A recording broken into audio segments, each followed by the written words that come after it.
Kahit gaano kasimple ang pagkain, kung niluto yan ng pagmamahal, the best yan. Simple lang.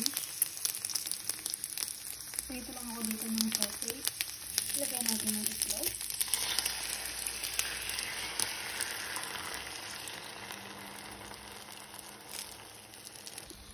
Ayan. Ito lang natin ng maayos ang ating itlog.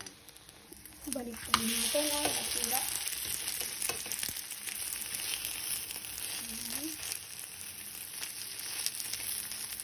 Asira siya.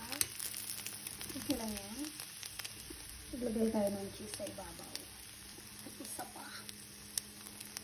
Magkaibang cheese yung nilagay ko. Tapos lagay natin ang tortilla wrapper sa ibabaw. Ganyan lang kasimple ang lunch na ano. Balik pa rin natin. Ayan. Fold natin.